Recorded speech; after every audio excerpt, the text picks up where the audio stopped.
ఈ వేసవిలో తెలుగు రాష్ట్రాల్లో అధిక ఉష్ణోగ్రతలు నమోదవుతాయని భారత వాతావరణ శాఖ హెచ్చరించింది. దేశంలోని అనేక ప్రాంతాల్లో మార్చి నెలలో గరిష్ట ఉష్ణోగ్రతలు సగటు కంటే ఎక్కువగా ఉంటాయని భారత వాతావరణ శాఖ అధికారులు పేర్కొన్నారు. దేశంలో 1901 తర్వాత ఫిబ్రవరి నెలలో రికార్డు స్థాయిలో ఉష్ణోగ్రతలు నమోదైనట్లు వెల్లడించారు. 124 ఏళ్ల తర్వాత అత్యంత వేడి కలిగిన ఫిబ్రవరిగా ఇది నమోదైందని ఆయన వెల్లడించారు. తెలంగాణలోనూ మార్చి నెల మండించనుందని వాతావరణ శాఖ అధికారులు హెచ్చరిస్తున్నారు. మార్చి 2వ తేదీ నుంచి రాష్ట్ర వ్యాప్తంగా 36 నుంచి 38.5 డిగ్రీల ఉష్ణోగ్రతలు నమోదయ్యే అవకాశం ఉందని సూచించారు.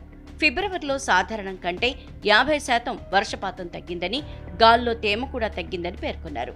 ఈ వేసవిలో తెలుగు రాష్ట్రాల్లో తీవ్రమైన వడగాలులు వీచే అవకాశం ఉందన్నారు. 1901 తర్వాత మళ్లీ ఆ స్థాయిలో 2025లో రికార్డు స్థాయిలో ఎండలు నమోదయ్యే ఛాన్స్ ఉందని హెచ్చరించారు. ప్రజలు అప్రమత్తంగా ఉండాలని, అవసరమైన జాగ్రత్తలు తీసుకోవాలని సూచించారు.